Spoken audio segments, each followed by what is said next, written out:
It's always a small turnout before our exam and when the chemistry exams are happening, but we are taping this for those of you who are not here. Okay, so let's continue on with linkage mapping, which is our first way of finding genes that we've become interested in, because whether there's some trait we're interested in, and whether you show that trait or not, be it disease or sort of any sort of normal trait variation, depends on what alleles you have for that gene. So we're talking about linkage mapping and simple traits. And I wrote up here, and it's covered in the first few slides, but I want to do it both in writing and visually, what our plan is for the next little bit here.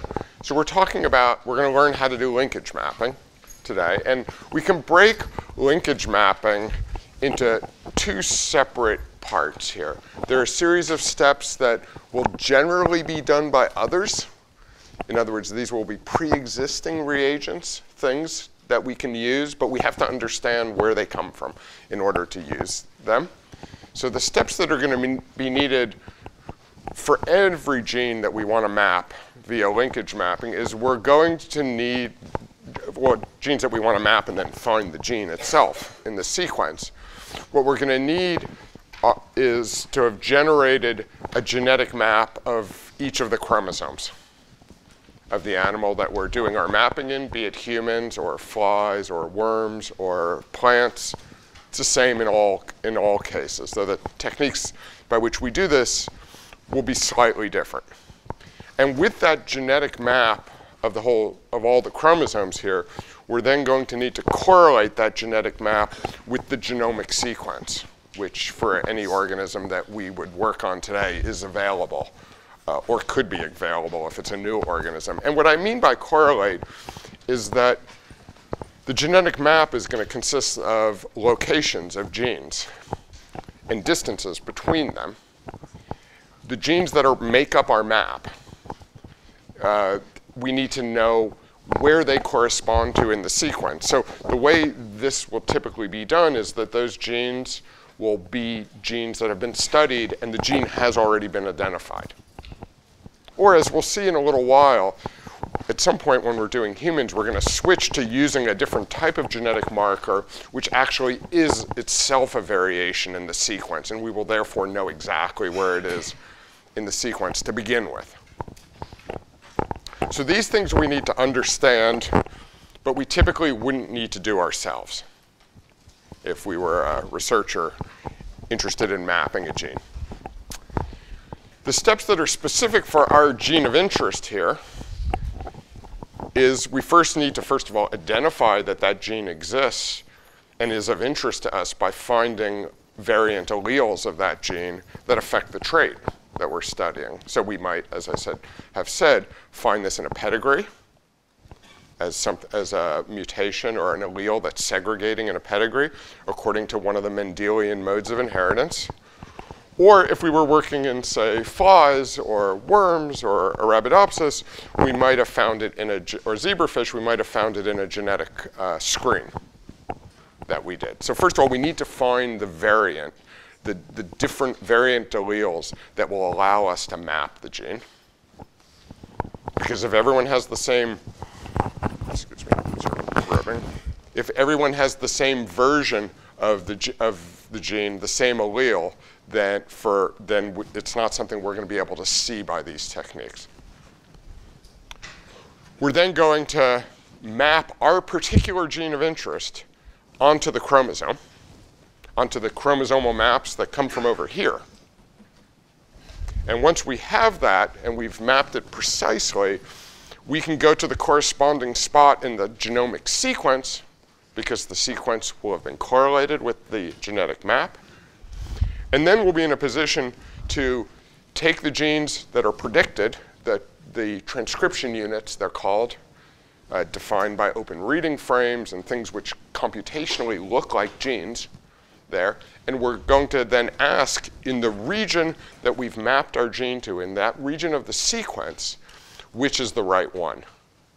And at this point, we're down to a small enough area that we might consider just comparing the sequence of individual for this region who have the trait and those who don't. Or we might, and we'll see this later, come up with ways of, in fact, in a more powerful way, asking whether something is the right gene. For instance, if this is a trait we were mapping in a mouse, we might take another mouse and make a mutation in the gene we think is the right one and ask, does it give the same phenotype? Or we might put a good copy of the gene back in to the individuals who we think, for instance, have a recessive loss mutation and rescue the phenotype or change it back to wild type. And Professor Bergman there's a whole variety of these kind of techniques, and some subset of them will be covered in her next section of the course. And this is an area which is very exciting, lots of really cool stuff going on. Okay, so as I said, we need to place our genes at a particular place on a genetic map, but in order to do this, we have to get this genetic map here. Yeah? I understand it might take a long time for people to try to piece together what genes are responsible for an allele, but it seems like a computer could do that very quickly. In what sense? Well, I don't know, I feel like if you were to take the time to breed a bunch of multiple generations of,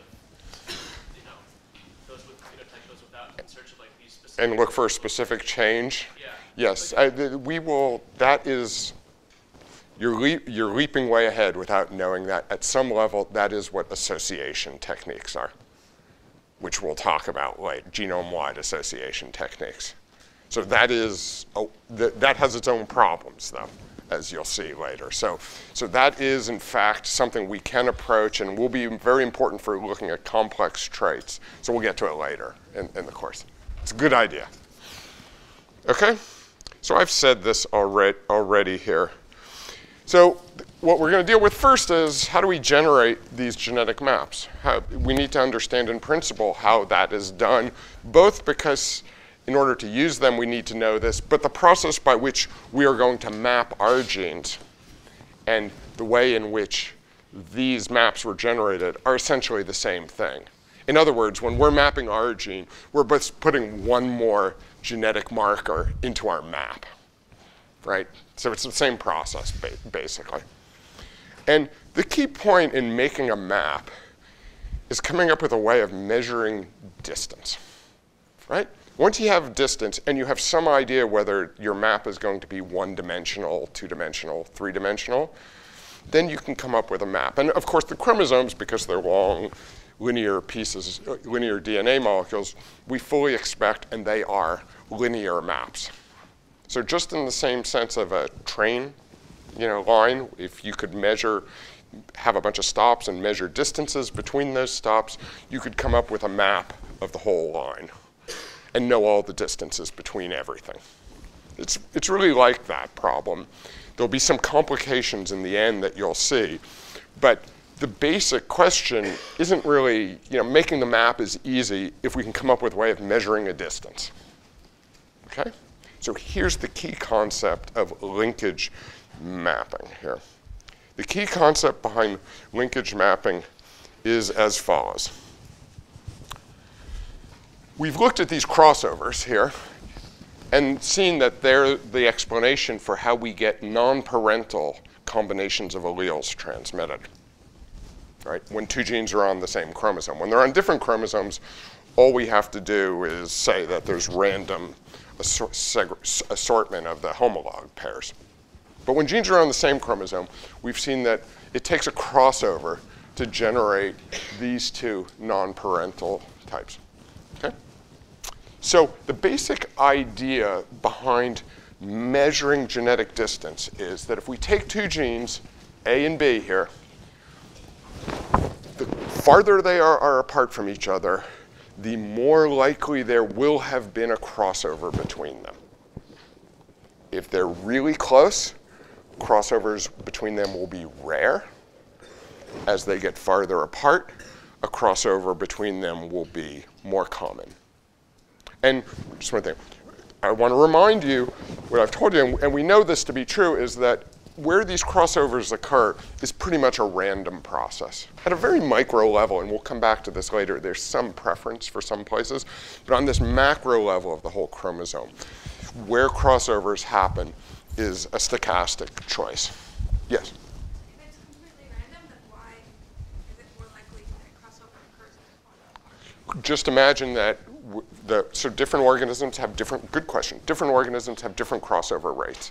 And let's imagine that we're in a situation, flies are like this, where they have more or less two crossovers per chromosome, one per side, one per arm of the chromosome here. So if we're going to have one crossover somewhere, for say from here out to the end here, it's going to be at some random place. If the two genes are way at the end, if one of them is here and one of them is right here by the centromere, and there's always going to be, or usually one crossover per arm, that crossover will always be, pretty much always be between them, right? But if they're right next to each other, say right over here, most of the time the crossover will be beyond them in terms of that. So it's strictly a probability. If there's a limited number of crossovers and per chromosome, then and crossovers occur at random places. Two spots that are very close to each other are less likely to have a crossover between them than two places that are far apart. Okay? Good question. And it's very important to understand that that's the case. Yes? So if there's one gene that's like at the very top of one arm and one gene that's at the very bottom of that other arm, Well, at the bottom? like, you mean like here and where? Yeah. At this end? Like if they both are experiencing crossover, would it not seem like they are just like right next to each other on one side? We'll come back to that. You're addressing the issue of double crossovers, and double crossovers are going to be one of the things that make the maps not quite as simple as a train map, okay? Because double crossovers are going to hide some things from us. Okay, so let's get to that later on. Ask me again if I haven't answered that at some point. Okay? So, since distance here, genetic distance, is with this idea that the farther apart the two genes are, the more likely a crossover will occur between them. If we had a way of measuring the frequency of crossovers, we could use that as a measure of distance. Things that are close have a low frequency of crossover between them. Things that are far apart have a higher frequency of crossover between them. Okay? That's the basic idea here. So before we get into any of the details about how you actually measure this, do you want to ask any questions about the idea here? Okay? So if we're all good with the idea, let's think about how we could measure this. Okay, but in order to think about how we should measure this, we should look at what happens remind ourselves what happens when a crossover occurs and when one doesn't occur between two genes. So what we've seen is that in the absence of crossovers, the only alleles that can be transmitted, the only combinations of alleles that can be transmitted are an individual's parental combinations. In other words, the two alleles, the allele for each of the two genes that came from the same parent, because coming from the same parent, if the two genes are on the same chromosome, means that they're on the same homologue. Okay? So if no crossovers occur, we will get only parental or non-recombinant transmission. The progeny will only inherit a parental or non-recombinant set of alleles from their parent. Okay? However, we've seen that when a crossover does occur between two genes, the four gametes that can be generated from that here, in fact, are two parentals here, but the two chromatids that did the exchange, they are now, in that case, we're going to get non-parentals. Right? So when a single crossover occurs between them, we will get two parentals and two non-parentals. So we're trying to measure the rate of crossover, right? And what we've seen is that when no crossover occurs, we get only parentals, but when a crossover does occur, we can get half non-parentals, 50% non-parentals. So what does that mean? That means we can use the rate at which non-parental transmission occurs as a measure of how frequently crossing over occurred between the two genes. Again, if the genes are so close that there are never crossovers between them, we will always get this. As the genes are farther apart on the chromosome, this will happen more and more frequently, and we will therefore get a higher and higher fraction of non-parental transmission by the individual, non-parental inheritance by their progeny. Okay? Yes. Again, very important point here. So let's ask our questions about the logic of what we're doing here. Go ahead.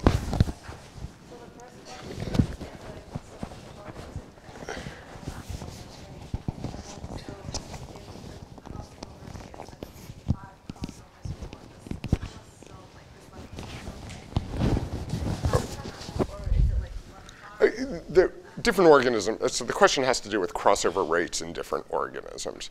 And different organisms just have different rates.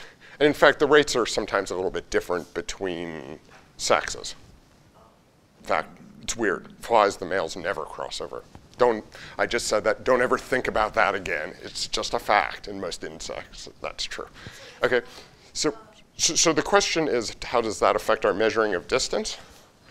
No, I was just wondering, like, if you have a crossover rate, like, that's not the maximum number. No, it's just a probability. Every organism has a certain probability of crossing over that occurs. And I should say, many people who study this believe that part of the purpose of this crossing over is that it actually, ties the homologs together at meiosis prophase 1 and helps them find each other and then, separate later on as the crossing over is resolved. And that may be the case, though. As I said, there are plenty of organisms where one of the sexes manages to do all of that segregation without ever having a crossover. So I don't know if that's really the case. Okay, so it's just a probability rate, and it doesn't. The fact that flies on average have about 1 per chromosome arm doesn't mean they always have 1 or they never have 2. It's just a probability.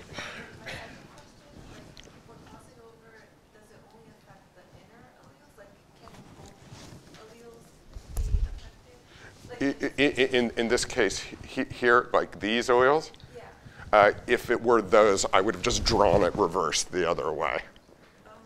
So, like, A single crossover affects one of these chromatids and one of these. And I just happen to draw them as the middle ones because that's the easiest way to draw them. So unless you have a double crossovers are more complicated, I'll return to them later very briefly. Okay? Yeah, go ahead. So let's say 2 crossovers, though, occurred on 2 different genes, but in the same sister. Can I like just put a quash on double crossover questions for, well, ask your question, but double crossovers complicate this, and we will return to them later on. Okay, yeah. My question was just, we would still see a 50-50, so we can't track. Just thinking ahead, it turns out when they're double crossovers, you also get a 50-50 ratio. I will explain that later on, why that's true. You don't need to worry about it right now, okay? Turns out that's true, and that has a very important consequence for maps. Okay, so when I get to the end about the ways that this is not a railroad map, this will come up again, okay? It's a great question, but let's delay it for a little bit, okay? And there was another question, any others? Okay, so with this in mind, we can move forward and say that we're going to use somehow we're going to use the number of non-parental transmissions or inheritances for the next generation that go as a measure of the rate of crossing over, and that's going to be a measure of our distance. Okay, so let me show you an example of this, and also this turns out to be the example that was where it was discovered by Thomas Hunt Morgan. a long time ago, about 100 years ago, now. And he was doing the following cross. I mean, people were wondering what would go on when genes were on the same chromosome because, in fact, they knew there were a lot more genes than chromosomes, so genes had to sometimes be on the same chromosome. Okay, he was doing the following cross here. This involved flies that were homozygous for 2 recessive alleles, and it was a pure breeding stock that had what are called purple eyes. They don't look purple to me, but they look different than wild type. They're called purple. Maybe my color vision's weird, I don't know. Here, versus wild type eyes, which are brick red. And then there was another gene called vestigial that gave shortened little wings that basically don't work and are misshapen versus the wild type long wings that a fly typically has. This is all in Drosophila melanogaster. Okay? And these were both from pure breeding stocks, so we could write out, and these were known to be recessive alleles here, so we could write out the genotype like this. Purple, purple, vestigial, vestigial, purple plus, vestigial plus, vestigial plus. This is fly nomenclature. In flies, genes are always named after the mutant phenotype that they were found. In other words, when you found white-eyed fly, flies are normally red-eyed. When the first white-eyed fly was discovered, they didn't call it red, little r. They called it white, and they called the wild type allele white plus. Kind of makes sense in a way. Here, okay. So that cross was done here and gave wild type flies, as we would expect in the F1, and we can write out their genotype as purple, purple plus, vestigial, vestigial plus.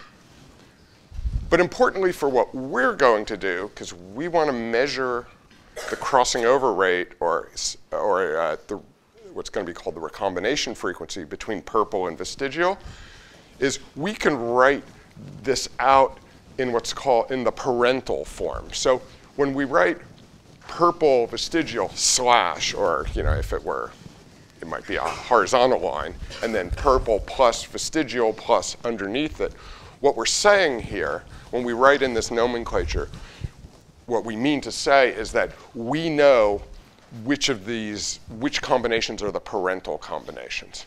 So in this particular cross, the parentals were purple vestigial from here and purple plus vestigial plus from here.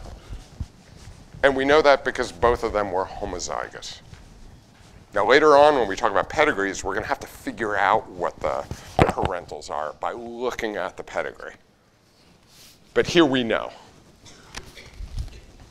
So these flies here were then crossed in what's called a test cross. What was done was that they were crossed to females of this genotype, written out here with our parentals indicated, were crossed to males that were from a pure breeding stock of purple and vestigial. Why do we do this? The reason we do this, the reason Morgan did this, is that because these carry the recessive alleles, we can see what was inherited from this parent by looking at the phenotype of the progeny. If they got purple, the progeny will be purple. If they got purple plus, they'll be red. If they got vestigial, they'll have vestigial wings. If they got vestigial plus, they'll have normal wings. So this test cross allows us to ignore what's going on in any meiosis over here and just track what alleles are being inherited from this parent. Okay? Makes things simple. The fact that we can't do this is what will make human genetics more complex. One of the things. Okay, so let's think about what we're going to get here. We can predict what the non-recombinant classes are going to be and what the recombinant classes.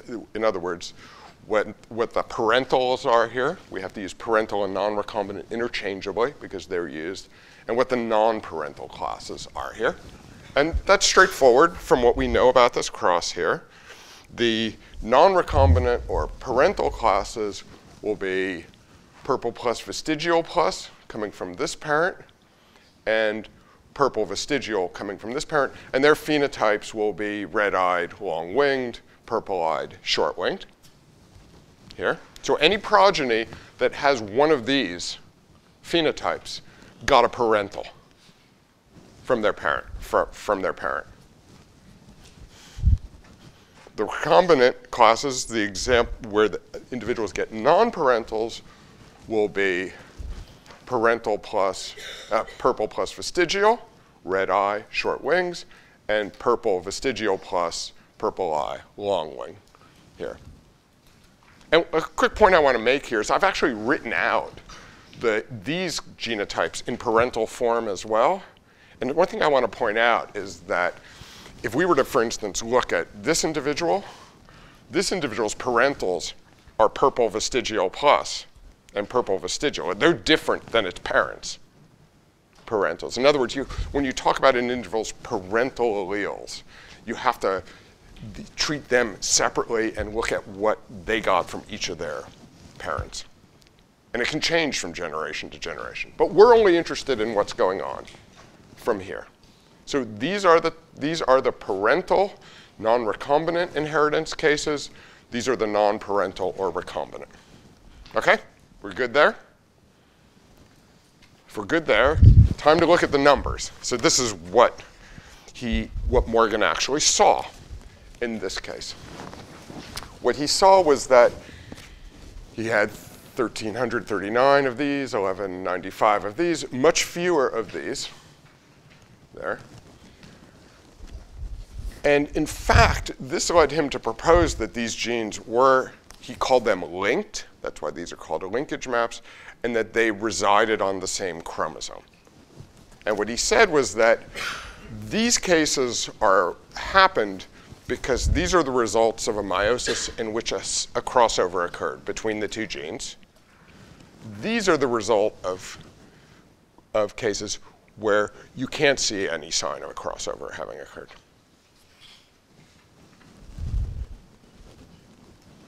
Okay? Yes? Just to clarify, if we assume that these genes are on different chromosomes and there's no crossover, then would the ratios be 1 to 1 to 1? If these were on, if you did this cross not knowing what chromosome they were on, and it turned out that the correct answer was they were on different chromosomes, you're saying the prediction would be 1 to 1 to 1 to 1, and the answer is yes, we would see independent assortment. And independent assortment would be a 1 to 1 to 1 to 1 ratio of these. So the fact that we don't see that is why Morgan said they were on the same chromosome. Okay? Okay, so we could do this procedure with any pair of genes and come up with these kind of numbers. And what we can see is that if the genes were really close to each other, the closer the genes are to each other, the lower these numbers we expect to be compared to these. Because these can only come from when a crossover occurred. Okay? So, a couple other points I want to make here is that not surprisingly, these two recombinants here, non-parentals, tended a cross like this to come in roughly equal amounts. Why is that? Because they're the reciprocal products of a crossover. So you would expect them to be generated at about the same rate because you can only generate one by generating the other.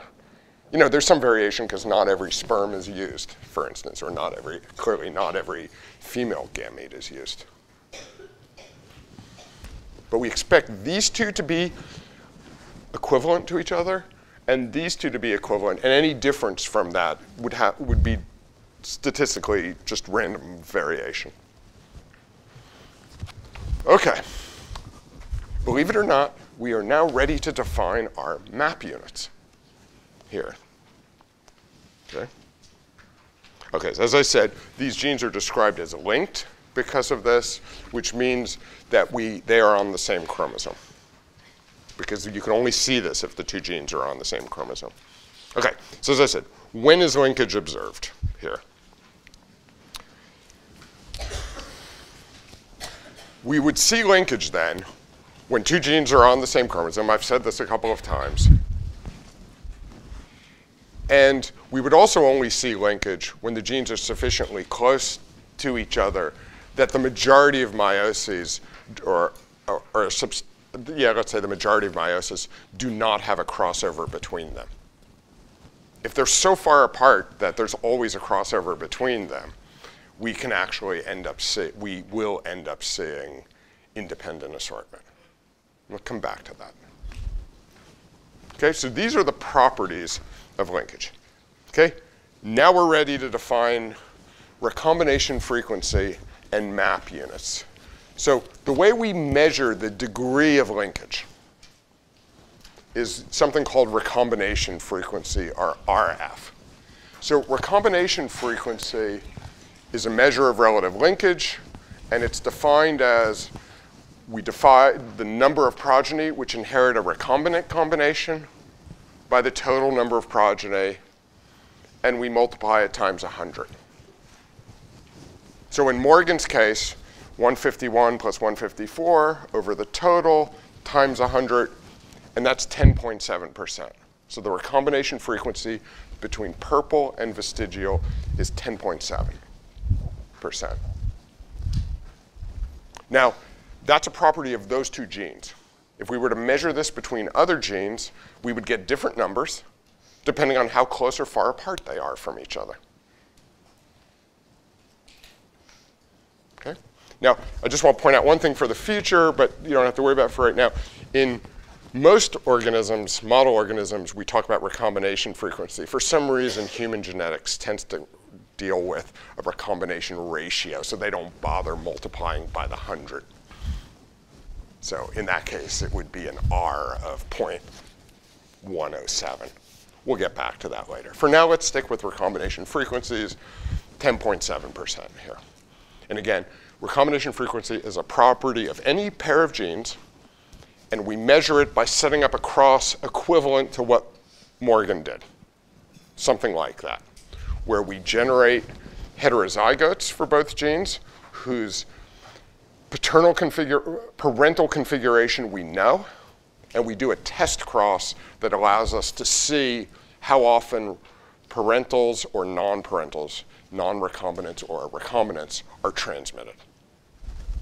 So I'm only giving you one example here in class. There'll be other examples in the homework stuff here, because this one example illustrates what you need to know about how to do this. You need to be able to follow a setup or say how you would set up crosses to measure this property. Okay, so we have this property that's different for different, that's a characteristic of each pair of genes. And now we're ready to define our map distance. Map distance is simply defined as one map unit is the genetic distance along the chromosome that would give a recombination frequency between two genes of 1%. So two genes are one map unit apart when this kind of experiment would measure a recombination frequency of 1% between them. Okay, that's straightforward. So purple and vestigial then are 10.7 map units apart by this measurement. Again, you'll see in a few minutes it's slightly more complicated than that. So these two genes are 10.7 map units apart.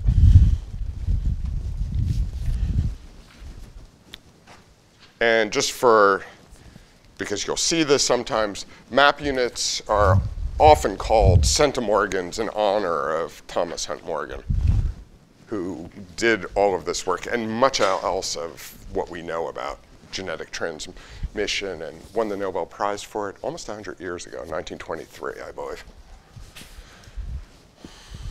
Okay. So now we know how to measure the distance between any two genes. And in principle, then, we could make maps. And think of it this way. Let's think of our train track with stations along the way, kind of thing. if I told you that the tracks were all on a line, and that it was a straight line, and I gave you a way of measuring distance between any two stations, and I gave you a bunch of those, and you went out, or I gave you a bunch of those distance measurements, you could sit down and put together a map of the thing. And you wouldn't have to measure every single distance to do it, because in general, distance is, distance is an additive property. So you wouldn't need every single one. Okay? So before I get into the complications, time to ask. And you're going to need to go through examples of this to get good at it. But the idea of what I've been trying to explain, does it make sense to you? If it doesn't, now's the time to ask. Don't be shy. Yes? So, ask.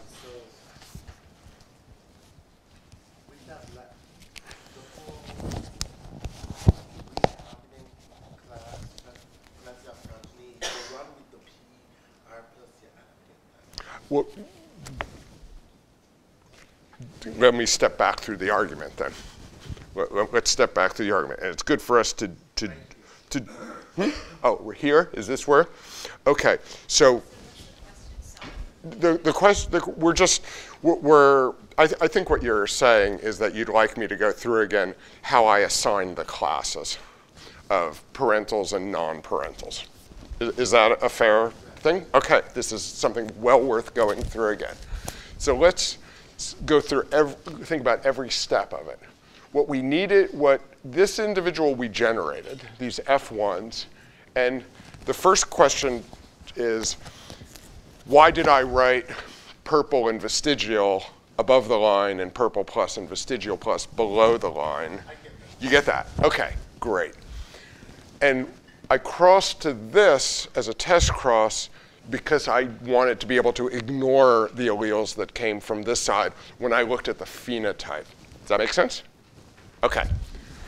The next step here is me just looking at, oh, these are the two parental combinations. So one example of parental transmission is going to be when an individual receives purple and vestigial.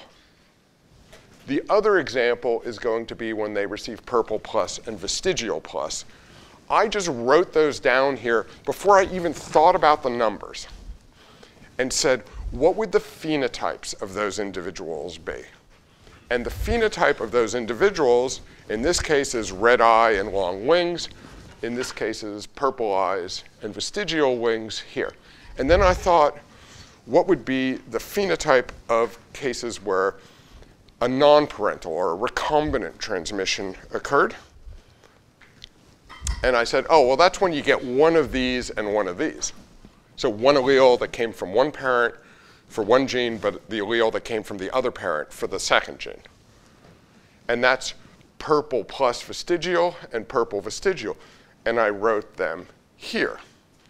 And I wrote down what I thought the phenotypes would be. Now, when I was setting up this cross, I wouldn't have bothered to set up this cross if it weren't for the fact that these four classes have different phenotypes, right? They have different phenotypes from each other, which means that I can tell how many non-recombinant and how many recombinants there were by taking the individuals I get from this cross, the F2, and saying, how many fell into this phenotypic class?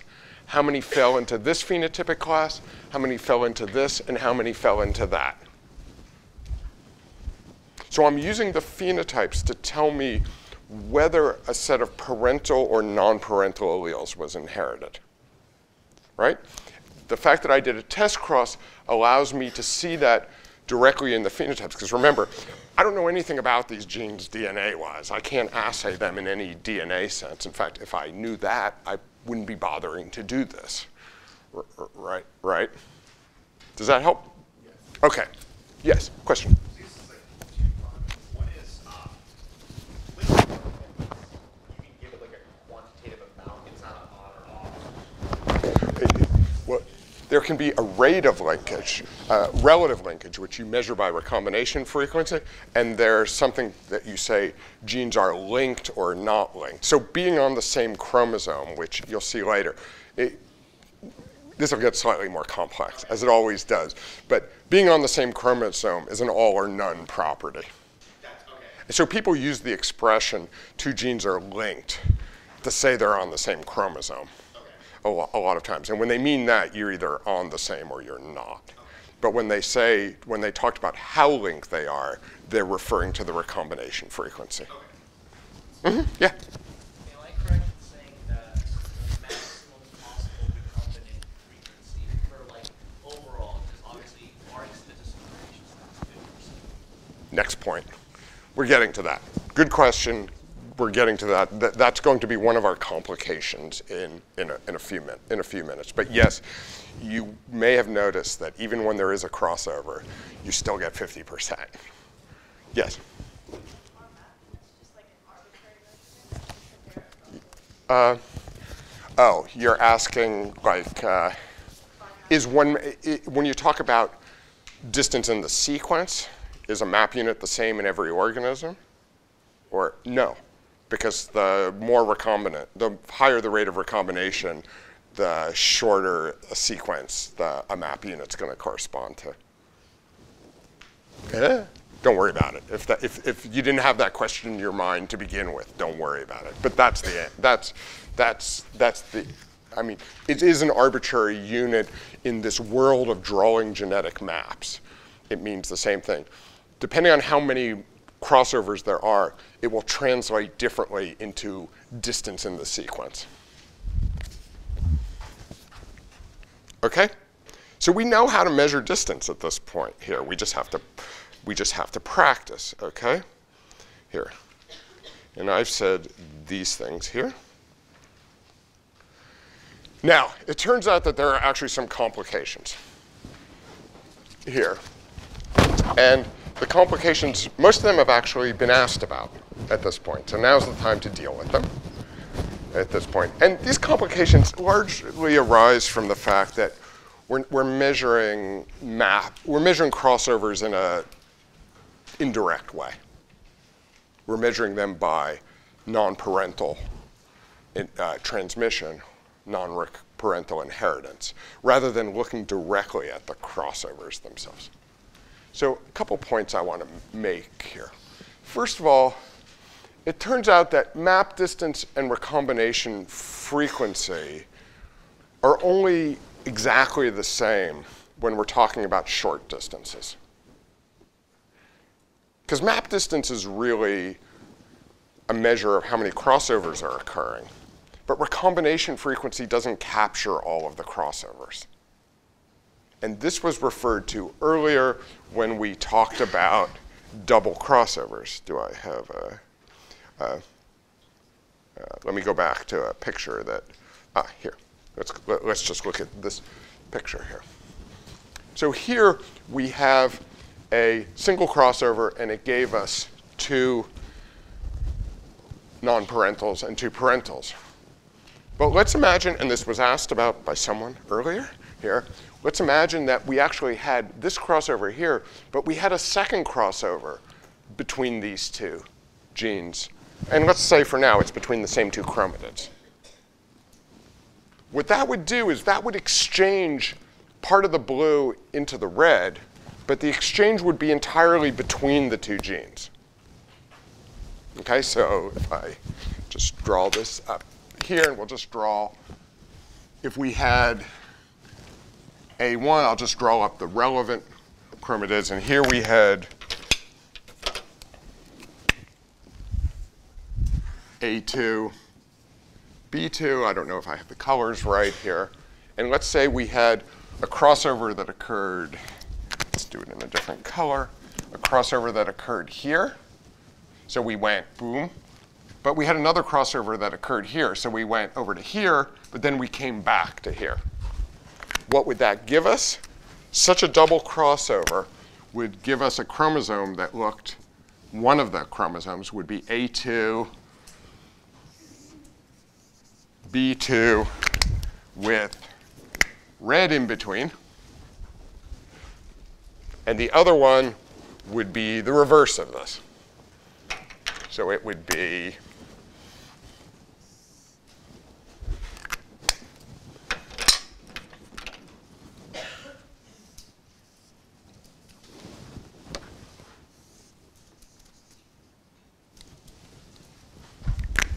make sense? We've just crossed over, but we've crossed back. You know, we've crossed the street, but now we've crossed back across the street. Okay? So this event we're going to miss. And we're going to miss it because even though two crossovers have occurred, this chromatin, when it's put into, say, a sperm, is going to have a parental combination, A2 and B2. As is this one. This one's going to have A1 and B1. We're going to characterize those as parental transmission, when in fact they're double crossovers between them. And that will cause us to undercount the crossovers, because we're going to count 0 here when we should count 2. Now, when genes are very close together, the chances of there being a double crossover are very small. And this doesn't matter. But as genes get farther and farther apart, double crossovers become more common. And therefore, our recombination frequency undercounts the number of crossovers that have actually occurred. And therefore, our recombination frequency actually increasingly underestimates the distance. The book has a very long discussion of this that's actually worth looking at. I don't want to spend a lot of time on this. I want you to, from what I'm saying, to learn the things, how this affects what we're going to do here. But the book actually describes this in a lot of detail.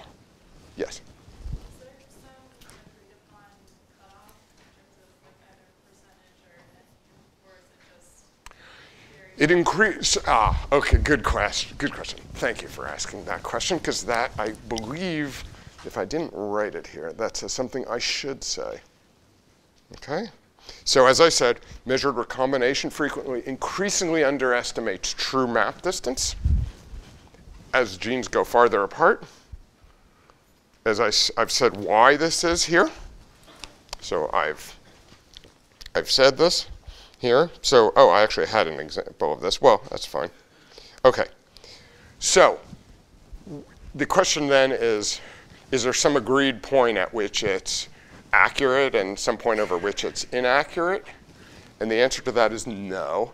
But for our purposes, and actually what's done is that when given the choice between using long distance or short distance, you always want to use the short distance. So what does that mean? That's a strange thing to say, perhaps. But if, for instance, I measure the distance between genes,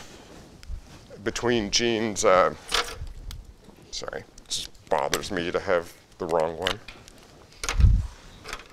Oh, whatever, I'll let it bother me. If I'm measuring the distance between genes A and B, and I've measured the distance between genes B and C. So if I know these two distances here, and I measure this distance here, what I've said is that I expect this distance to actually be lower than the sum of these two distances, right? So which is the correct answer? The correct answer, if you're asked what the distance is between A and C, is to add this interval here, and here, and this interval here. So if this is 10, and this is 10, and this is 18, the distance between A and C is 20, not 18.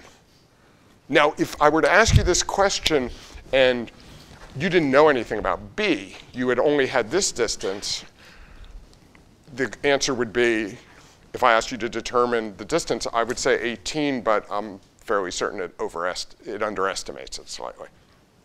So when possible, always use shorter distances and add them together.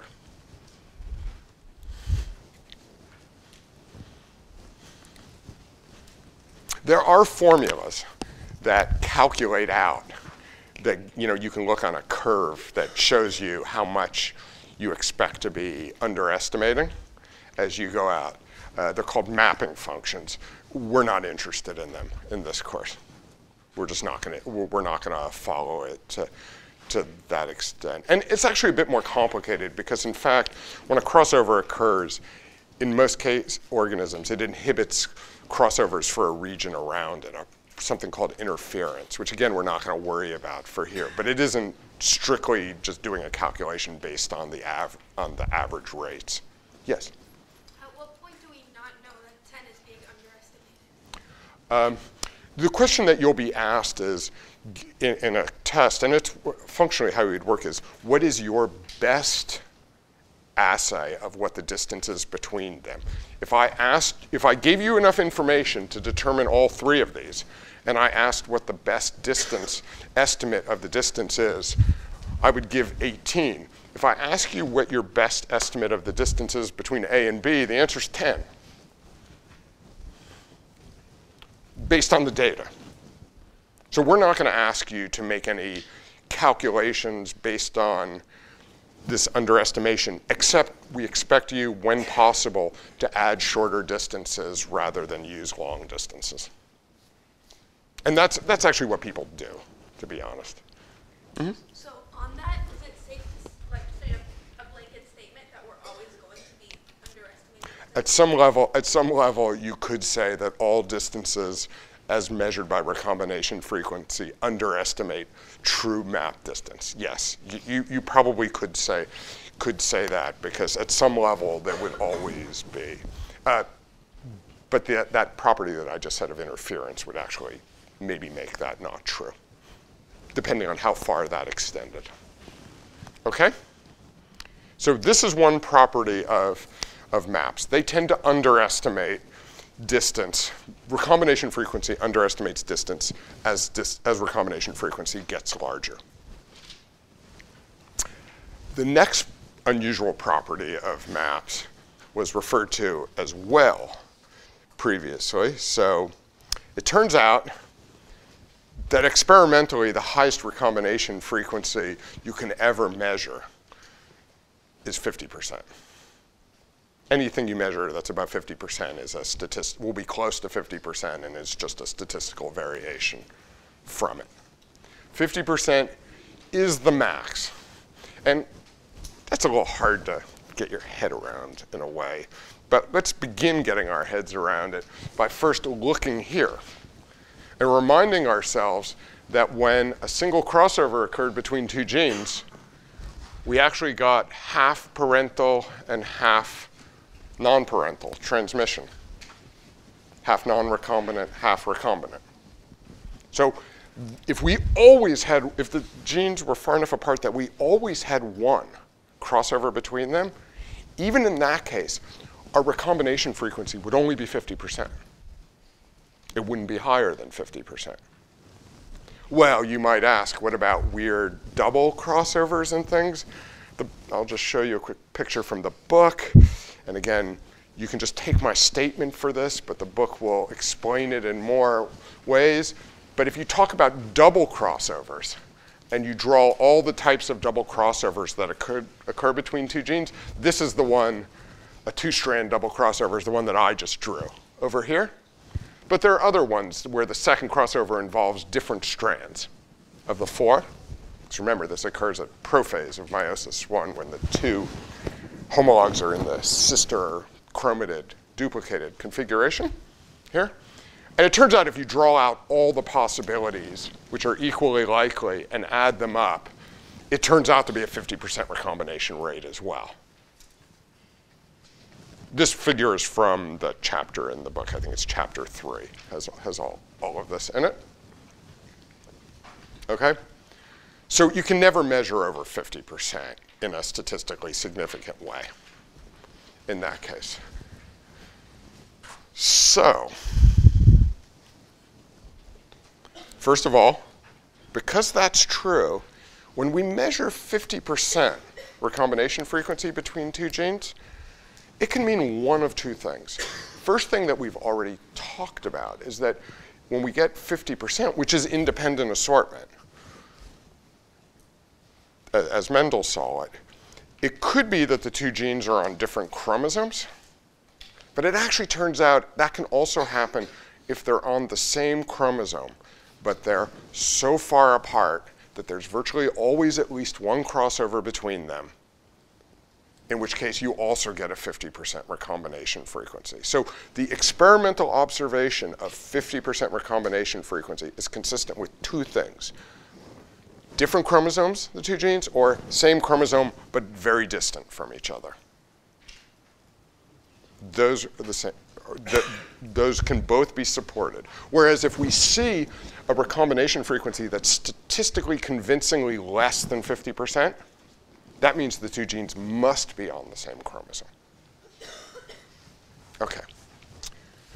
What does this mean for maps?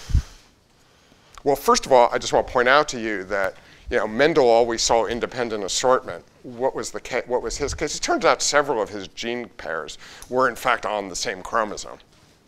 So this is a list of his 7 and what chromosome of the P chromosome, what chromosome number they were on. And I mean, it says here 3 of them were on 4. 2 of them, the ones we've worked with, are on 1. 1 is on 7. But what we can say is that in the cases where he measured it and a pair was on the same chromosome, they must have been sufficiently far apart that we saw 50% recombination frequency anyway. Yeah? 50%, what is the range to either side where you just say, oh, that's about? You would do, we're not going to worry about the statistics here because we're going to return to statistics and pedigrees, but essentially, and the book describes this, you do a chi-squared test to convince yourself whether you're above or below the entirely arbitrary p less than 0.05 number, which I'll say it again, is an entirely arbitrary choice that made in terms of statistics. Okay, so what does this mean about maps? I mean, if we can't measure 50%, higher than 50%, can maps be longer than 50 map units? Well, the answer is they can. Genes that are very far apart on each other and which appear unlinked can actually still be put on the same map if we find a gene in between them that we can establish experimental linkage to. So if these numbers were different, if this number were 40 and this number were 40 here, when I went to measure A to C here, it would be 50, right? It would be 50. But I could still put these things on the same map, but the map would be 80 units long, just based on these 3. So maps are frequently, almost always actually, longer than 50 map units. So these are the maps of the Y chromosomes here. The X chromosome is around 68 map units long. But the second and third chromosomes, which are the 2 big autosomes of the fly, are each about 107, 106 map units long.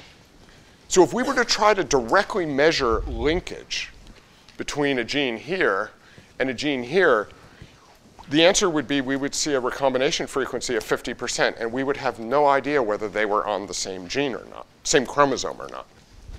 However, as we start to fill in more and more genes, what we find is, oh, this one is linked to that one, which is linked to that one, which is linked to that one. That says these 2 are on the same chromosome. It says these 2 are on the same chromosome. It says these 2 are on the same chromosome. Being on the same chromosome is a transitive property, right? So that means that this one over here is the same. So while we may not be able to detect experimental linkage between these, we actually, sometimes the original genetic definition of chromosomes were something called linkage groups, which is a bunch of genes which can be linked to each other into a group, even though not every pair could you directly measure it. So chromosomes can be quite long in terms of map units here. But of course, the longer a distance we're measuring, the more the more, what's going to happen is that, as we said, that recombination frequency underestimates distance, and it underestimates it with it, asymptotically approaching 50%. Okay. This is an example of a human map, chromosome 9 here, and it is even longer. In females, it's about 250 map units long. Males don't recombine quite as much here. Here it's about 200 or so in this case. And again, slight differences between the sexes in terms of recombination frequencies. This is kind of common in this case. And if anyone's going to ask, what do we do about that? They're close enough that we generally ignore this. So if the numbers sort of on the right-hand side represent the map units, what are the numbers on the left?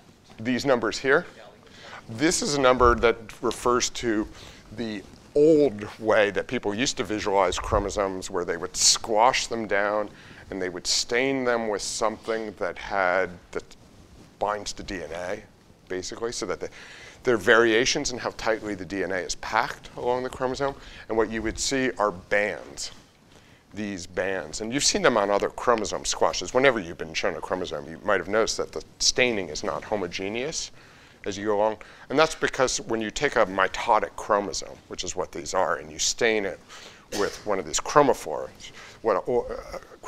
what happens is that you see a banding pattern. And it used to be parts of the chromosome were designated according to the banding patterns that you see in this case. And this is very low resolution, but it is useful because if you had a chromosome that, for instance, had a big deletion that removed 2 of these bands, you could see it via the banding pattern.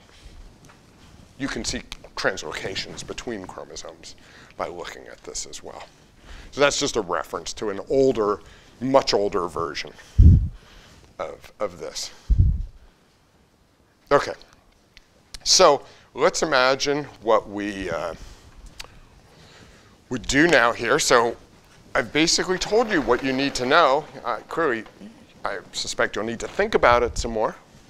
But and the chapter is quite good on this, though complicated. It spends a lot of time talking about double crossovers, for instance, in more detail. I mean, I used to talk about it in that much detail too, but we've just decided not to emphasize that this year. But the book's good on this subject here. Okay, so we've gone through now the steps that are needed here, except how you correlate the thing. But the way you correlate it is, in the old days, is that individuals actually studied a bunch of those genes that had been mapped and figured out what the DNA sequence was by old-fashioned methods that we'll never mention again. I did one of these. You could spend 2 years doing something which now would take you 20 minutes on the computer or something. Kind of hurts when you think about it. But anyway, my postdoc advisor calculated for me once that this was a sequencing project, that a modern sequencer would have done his entire PhD project in, I think it was like 74 milliseconds or something like that. It was some ridiculously low number that had to hurt. But anyway, so the correlation comes from just people working on a lot of these genes and figuring out where they are on the chromosome. So we're now ready to do the steps that are specific to our gene itself in this case. And just one second.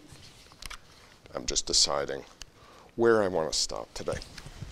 And for instance, we could take a gene, and this gene is, you'll see this in the section handouts, gene that I've worked on, for instance, a gene called 7th here, which is a fly gene on the X chromosome. And what you would do if you wanted to find out what this gene was, is you would do exactly this. You would find variant alleles, what was found in a genetic screen. You would map that gene onto the genetic map in order to be able to go to the corresponding sequence and test for candidates to figure out which gene it was. So you'll see on the section handouts for next week, I believe, we're going to have you go through what that data looks like. You know, how you set up those kind of crosses and what that data looks like. So at the end of this, you're basically ready to go in terms of this. And I've pretty much covered this whole business in model systems. What we're going to turn to next time is how complex this gets when you actually start dealing with humans. And the complexity is going to come from a number of things. It's going to come from how hard it is to figure out whether the inheritance is parental or non-parental. In most cases, it's going to come from the fact that there are almost no simple human traits to make maps from to begin with, which is going to force us to go to an entirely different set of mapping markers. And in this case, it comes from the fact that humans don't have enough progeny to be statistically significant. So our next goal is going to be to apply this technology, this idea, which we've now gone through, to all the problems that exist in human pedigrees in mapping largely disease traits. Okay, so let's just stop there for today. Good luck on the exam on Friday.